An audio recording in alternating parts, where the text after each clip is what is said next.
오늘 9월 23일 맥체인 성경 읽기 사무엘하 19장, 시편 74편, 에스겔 26장, 고린도전 후서 12장입니다. 오늘은 오랜만에 시편 74편 우리 같이 보십시다. 시편 74편이 어떤 상황에서 지어진 시일까 생각을 하고 읽어보시면 쭉 보면 이제 알 수가 있죠. 6절에 보면 이런 구절이 나와요. 이제 그들이 도끼와 철퇴로 성소의 모든 조각품을 쳐서 부수고 주의 성소를 불사르며 주의 이름이 계신 곳을 더럽혀 땅에 엎었나이다. 그렇게 탄식을 합니다. 지금 성소, 바로 성전이죠. 성전이 불이 탄 거예요. 불이 타고, 원래 정상적인 상황이라면 보통은 이제 이스라엘 백성들도 거의 못 들어가요. 항상 레위인들이 사방을 지키고 있고, 항상 그 정상적인 방법은 이제 속죄할 일이 있을 때 양이나 소를 잡고 가서 이제 속죄를 받고 화목제를 드리고 그럴 때나 가는 것이지, 저런 식으로 성전이 더럽혀진다. 상상할 수 없는 일이죠. 저것은 예루살렘이 지금 멸망을 한 거예요. 멸망을 하고 성전이 다 짓밟히고, 다 도끼와 철대로 짓밟히고, 그리고 보물들 다 뺏어가고 그런 것이죠. 그러니까 바벨론에 의해서 나라가 멸망한 후에 이제 돌이켜보는 거죠. 과거를 회상하는 거예요. 포로 생활 중에 하나님께 간절히 기도하는 그런 내용입니다. 전체를 보시면. 근데 이제 이스라엘 백성들은 나라가 망하고 포로로 끌려가고 그렇게 지내면서 이런 상황을 정말 받아들이기가 어려웠어요. 그러니까 그냥 포로 생활이 단순히 괴로워서 그런 것만은 아닙니다. 전능하신 하나님께서 분명히 함께 하시고 지성소에 그렇게 거하셨는데, 그 온 세상의 주인이신 하나님께서 계시는데 왜 나라가 멸망하고 성전이 그렇게 짓밟히느냐, 도저히 이해할 수가 없는 거예요. 받아들일 수가 없는 것입니다. 신앙적으로 받아들일 수가 없는 거예요. 하나님이 안 계시던가 계신다면 이럴 수가 없다는 거죠. 아주 고민이 말할 수 없었던 것이죠. 우리도 이제 비슷한 생각이 들 때가 있죠. 하나님께서 분명히 함께 하신다는 확신이 있는데 이상하게 일이 꼬이는 거죠. 일이 풀리지 않습니다. 불행한 일들이 자꾸 생기는 거예요. 분명히 하나님께서 함께 하신다는 확신이 있는데 어떻게 일이 자꾸 이렇게 점점 꼬이느냐, 되는 일이 없느냐, 어떻게 일이 도대체 이렇게 안 풀릴 수가 있느냐, 그런 생각을 하게 되면 하나님께 대한 회의가 일어날 때가 있는 것이죠. 이 상황이 이해가 안 되다 보면 하나님이 없는 거 아닌가, 내가 허상을 믿고 있는 건가, 그런 회의가 될 때가 있다 하는 것입니다. 근데 이제 이 시편 74편이 이제 그런 상황 속에서 이제 돌아보는 거 아니에요. 상황을 돌아보고 기도를 하는 것이죠. 일단 기도부터 하겠죠. 도대체 하나님, 이게 어떻게 된 일입니까? 어떻게 이해를 해야 됩니까? 그렇게 기도를 하는 거죠. 근데 이제 시편 74편 아사야의 시인데 제일 먼저 깨달은 것이 1절에 이렇게 나오죠. 1절에 그 때문에 고민을 많이 한 이후에 나온 지금 이 기도고 시편이죠. 첫째 이 고백이, 하나님이여 주께서 어찌하여 우리를 영원히 버리시나이까. 하나님께서 자기들 지금 버린 거라고 지금 판단이 되는 거죠. 왜 버렸느냐면, 어찌하여 주께서 기르시는 양을 향하여, 분명히 우리는 하나님 기르시는 백성이고 양인데 왜 어찌하여 우리를 향해서 진노의 연기를 품으시나이까. 하나님께서 진노하시는 것이, 이것이 연기라고 하는 것이 막 전쟁의 불에 타가지고 나는 그런 연기를 이제 떠올리게 하죠. 하나님의 진노의 연기다 하는 것이, 하나님께서 진노하셨다, 그래서 하나님께서 버리신 것이다 라는 사실을 이제 깨닫습니다. 하나님 힘이 없어서 나를 못 지키신 것이 아니고 하나님 진노하셨기 때문에 이렇게 성소를 버리셨고 백성들을 버리셨다 하는 것입니다. 그것을 일단 깨닫습니다. 하나님께서 지금 하신 것이다. 하나님께서 이런 일을 허락하셨다는 사실을 첫째로 깨닫게 됩니다.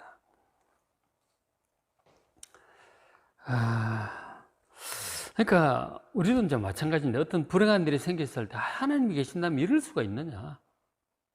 그러니까 하나님이 그 말 속에는 하나님이 계시다면 좋은 일들만 있어야 된다는 그런 전제가 있는 것이죠. 근데 그것이 틀렸다 하는 것이죠. 하나님께서 저런 일을 허락하실 수가 있다는 것입니다. 우리가 뭔가를 잘못해서 하나님께서 진노하신 것일 수도 있고, 때로는 우리의 믿음을 성장시키시기 위해서 우리를 연단하시는 것일 수도 있고요. 여러 가지 이유가 있을 수 있죠. 어쨌든 하나님의 뜻에 의해서 이런 일이 일어났다. 이런 불행한 일도 일어났다 하는 것입니다. 그렇게 해야 된 거예요. 그래서 이제 우리가 이제 하나님의 뜻에 대해서 이런 불행한 일이라든가 이런 일이 일어나는 것에 대해서 하나님의 뜻이 좀 잘 이해가 되면 좋겠지만 이해가 잘 안 될 때도 있죠. 아무리 내 머리로는 도대체 왜 이렇게 되는지 잘 모르겠다 싶을 때도 있을 것입니다. 그러나 그럴 때도 이런 모든 일을 하나님께서 지금 주관하시고 계신다는 사실을 먼저 믿으셔야 됩니다. 인정하셔야 됩니다.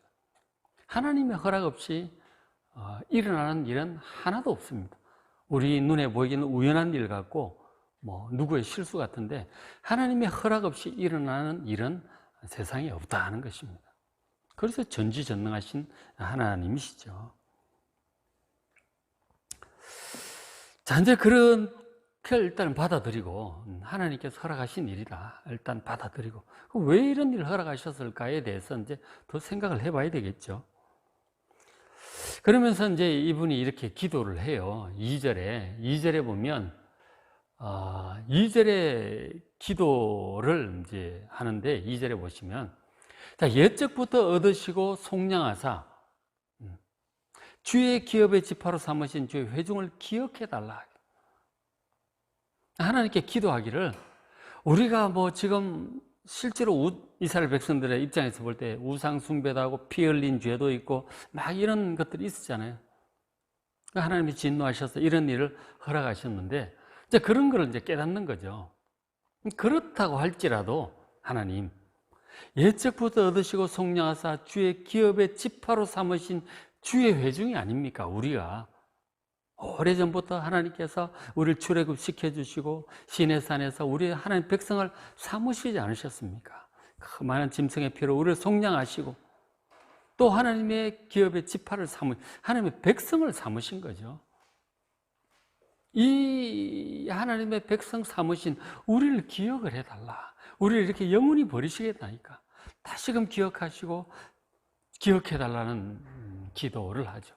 그리고 이제 끝에 보면 주께서 계시던 시온산도 생각하소서 그렇게 기도를 합니다. 주께서 계시던 시온산이 어디일까요? 바로 성전이 있던 시온산, 예루살렘 시온산 언덕입니다. 성전을 기억해달라. 그곳에서 절기 때만 되면 백성들이 나와서 하나님께 제사를 드리고 제물을 드리고 서로 교제하고 화목제를 같이 나누어 먹고 찬양하고 예배드렸던 그 하나님께 드렸던 그 모든 제사와 예배와 기도를 기억을 해달라고 하는 것이죠. 우리가 하나님의 택하신 백성이고 자녀들임을 기억해 주시고 그리고 우리가 드렸던 하나님을 향해서 드렸던 모든 기도와 예배를 찬송을 기억해 주시옵소서. 불쌍히 여겨달라는 것이죠. 하나님의 은혜를 구하는 그런 모습을 보고 있습니다. 그래서 우리가 이제 어떤 일이 생긴다 할지라도 이 하나님이 혹시 안 계셔서 이런 일이 생긴 것이 아닌가라는 그런 의심 절대 하지 마시고요. 그리고 하나님이 안 도와주신다고 원망하지도 마시고요. 다 좋지 않습니다. 그런 것은 불신앙적인 생각이에요. 하나님을 의심한다든지 원망한다든지 그렇게 하지 마십시오. 오히려 하나님께서 이 모든 일을 주관하고 계시고 뜻이 있어서 허락하셨고 물론 그 속에서 우리의 잘못이 깨달아지면 회개하는 것이죠. 그렇게 하는 것이고 그리고는 이제 이 상황을 좀 더 냉철하게 직시할 필요가 있습니다. 무슨 뜻이냐면 지금 이제 이스라엘 나라가 멸망을 했잖아요. 그 존귀한 귀한 참 성전도 멸망되고 지성소고 뭐고 다 파괴되고 보물도 다 꺼내가고 그럼 법궤도 없어지고 막 그렇게 된 거 아니에요? 근데 그렇게 되었는데 정말 이해할 수 없는 이런 불행한 일이 생기는 사람들은 이제 보통 개인적으로든지 뭐 직장이든지 뭐 교회적인 나라적인 일이든지 간에 불행한 일이 생기면 첫째 태도가 뭐냐면 부정을 해요. 현실을 부정합니다. 아, 이것은 아니야. 꿈이야. 이거 사실이 아닐 거야. 너무 큰 불행이 오면 아예 마음을 닫아버리고 현실을 인정하지 않으려고 해요. 도피죠. 부정, 도피. 예를 들어서 가장 사랑하는 사람이 죽었다고 했을 때, 아, 이것은 꿈이야. 이것은 현실이 아닐 거야. 분명히 죽었는데, 아니야. 어딘가에 살아있을 것 같아. 뭐 그런 생각들. 현실을 부정을 하는 거예요. 그렇게 되면은 그 불행에서 벗어나질 못해요. 그냥 갇혀버립니다. 현실을 직시하는 것이 아주 중요하죠. 지금 이제 이 시인도, 아삽도 이제 생각을 하는 거죠. 돌이켜서 떠올려 봅니다. 3절부터 쭉 한 7절, 8절까지 떠올리기를. 자, 원수가 성소에서 모든 악을 행하였나이다. 자, 생각을 해보면 이 바벨론 군대가 와서 이 성전에 와서 그런 악을 행하였어. 4절에 주의 대적이 주의 회중 가운데서 막 떠들고, 그죠? 막 왜곡으로 떠들고, 이제 그들이 도끼와 철퇴, 보기만 해도 무섭잖아. 그걸로 막 성소의 모든 조각품을 쳐서 부수고, 주의 성소를 막 불사르고, 주의 이름이 계신 곳을 막 더럽혔어요. 그 거룩한 지성소를 다 뒤집었고, 참 있을 수 없는 일이 그렇게 주마등처럼 이렇게 지나가는 거 아니에요? 생각해보면. 그게 엄연한 현실이다. 이 현실을 부정을 하지 말고 인정을 하고 받아들여야 되는 것이죠.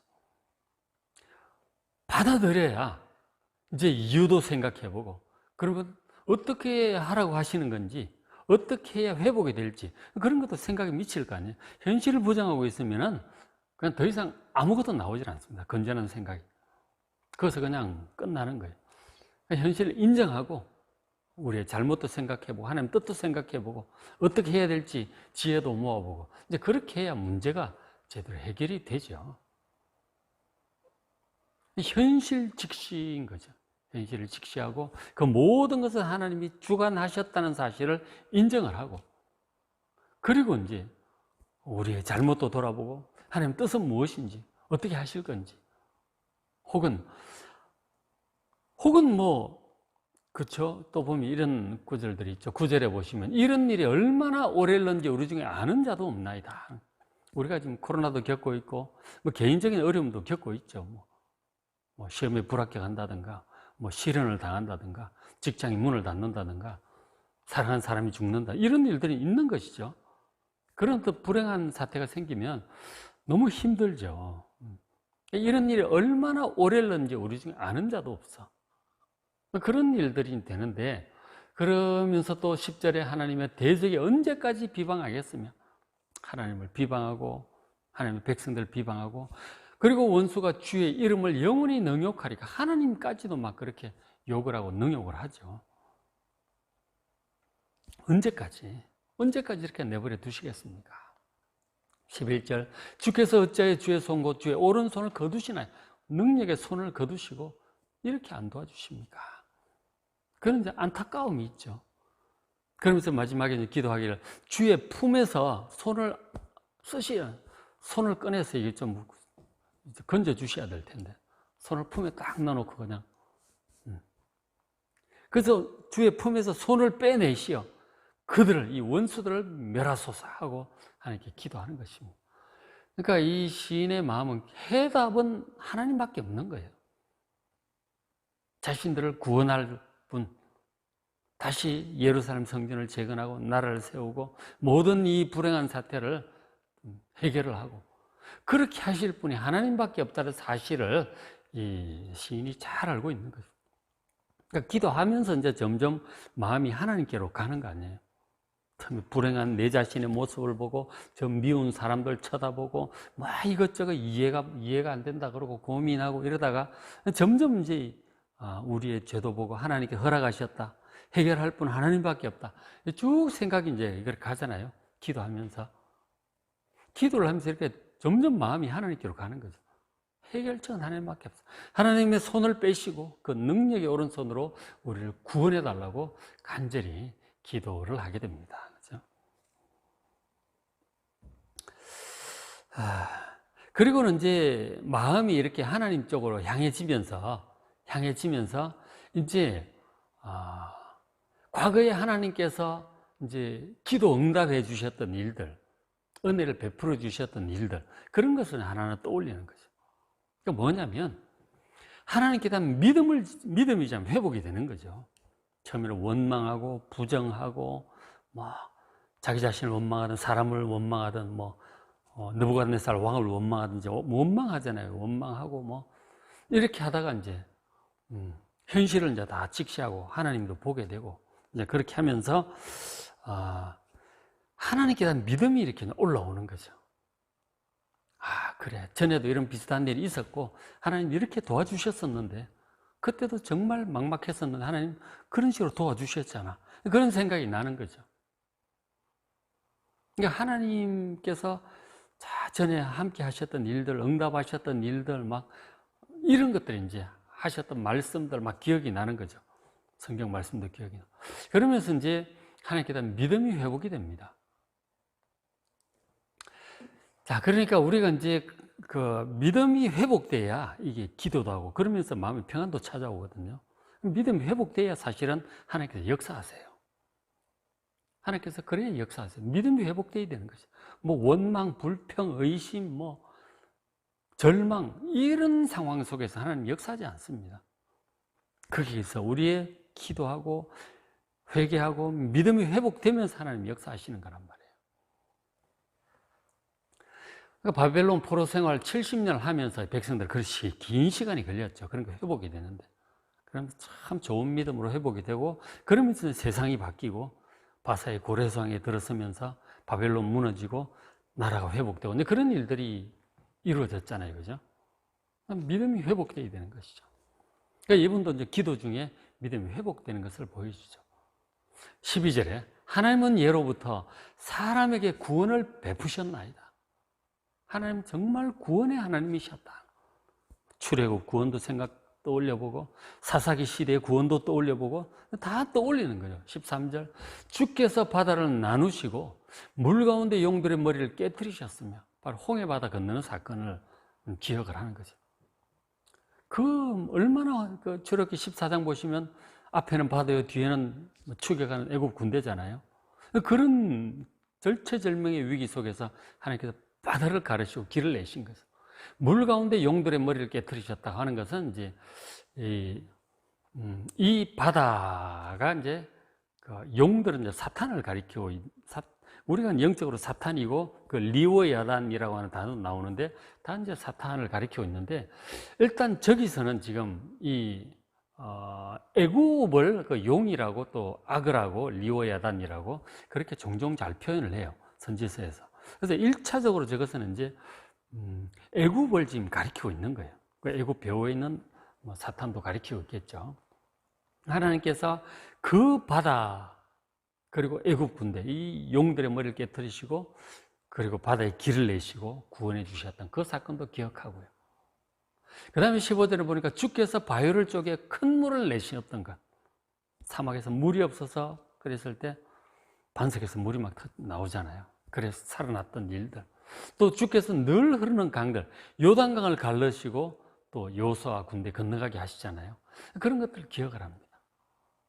바로 성경에 기록된 이런 내용들이죠. 그래서 우리가 믿음을 회복을 할 때 우리 개인에게 있었던 그런 과거에 기도응답 받았던 일들, 위기 극복했던 일들을 기억하는 것도 참 좋은데 더 나아가서 더 과거로 가면 성경에 기록된 내용들이죠. 믿음의 조상들이 겪었던 그 일들, 예수님께서 하셨던 일들, 그런 것들을 떠올리시길 바랍니다. 그 어떻게 떠올리겠어요? 성경을 우리가 이렇게 늘 맥힌 성경을 읽기를 하면 자동으로 떠올리게 되죠. 그래서 믿음의 아주 유익하다는 것입니다. 우리가 성경을 보지 않고 일들 바쁜 가운데 뭐 TV 보고 뭐 일에 바쁘고 사람들 만나고 막 이렇게 되면 하나님 생각 한 번도 안 하고 이렇게 지나간 날들도 뭐 몇 날이 이렇게 계속될 수 있어요. 그러다가 교회 주일날 와가지고 하나님이 계셨지, 이제 이런 식으로 되는 거란 말이에요. 그럼 믿음이 좋을 수가 없어요. 늘 말씀을 가까이 하고 늘 기도하고 매사에 하나님과 항상 동행하는 그런 마음으로 살아가야 그 믿음이 자라죠. 하나님 새까맣게 잊어버리고 있다가 이런 특별한 일이 있을 때 떠올린다. 불행한 일이 닥쳐야 하나님을 떠올린다. 이래가지고서 믿음이 점점 퇴락하는 거죠. 저 백성들도 하나님 다 잊어버리고 우상 숭배하고 막 이러다가 나라가 망한 뒤에야 지금 저런 기도하는 거 아니에요. 저렇게 되지 않으려면 평소에 이렇게 성경을 읽고 개인 기도하시고 늘 동행을 하시면 그런 일들이 안 생긴다는 거죠. 그런 포로 상황 그렇게 하시겠어요? 굳이 필요가 없는데, 그죠? 저런 일들을 기억을 합니다. 그리고 17절, 주께서 땅의 경계를 정하시며 주께서 여름과 겨울을 만드셨나요? 하나님께서 이 땅도 주셨고 계절도 이렇게 운행하셔서 적절히 비도 내리게 하시고 그리고 뭐 농사도 되게 하시고 그런 은혜들을 기억하는 거죠. 역사 속에 전에 있었던 일들, 자연을 운행하시는 하나님, 이런 하나님임을 이제 점점 떠올리게 되는 거죠. 그렇잖아요. 처음에 막 이해할 수 없는 데서 하나님 하셨다는 것을 인정하는 데부터 현실을 직시하고 회개하고 믿음이 점점 이렇게 쫙 살아나는 것을 보게 되죠. 시편 74편 한 편에, 그렇죠? 우리가 이런 식으로 기도를 하면 저렇게 돼요. 기도를 하면 우리의 마음이 저렇게 쫙 흘러가는 거죠. 하나님께로 이렇게 마음이 모이게 되잖아요. 현실 문제가 더 씨름하다가 점점 우리의 생각이 점점 위로 올라가서 하나님께 주목하게 되는 거죠. 성경에 기록된 그 하나님을 쫙 또 이제 만나게 되는 거죠. 자, 여러분, 오늘 이제 74편 이렇게 말씀을 봤는데, 우리가 살면서 정말 이해할 수 없는 불행한 일이 생길 때 그때 기도해야 돼요. 원망하지도 말고 하나님 의심하지도 말고 간절히 기도하면 이게 이제 우리 자신도 돌아보게 되고 하나님께서 하신 일들도 보게 되고 하나님께 대한 믿음도 생기게 되고, 그러면서 저런 믿음이 회복이 되면서 믿음의 기도를 드리게 되면 머지않아 하나님께서 회복시켜 주실 것이라고 그런 기대를 우리가 하게 됩니다. 그러니까 이런 시편을 보면서 믿음을 잘 회복하는 그런 귀한 시간 되시길 바랍니다. 자, 오늘 사무엘하 19장, 시편 74편, 에스겔 26장, 고린도서 12장, 고린도서 11, 12, 13 보면 계속 이제 거짓 사도에 관한 얘기들이 있는데, 어쨌든 정말 그래서 성경을 봐야 되는 거죠. 오늘 말씀 개인적으로 읽으시고 또 기도하시길 바랍니다.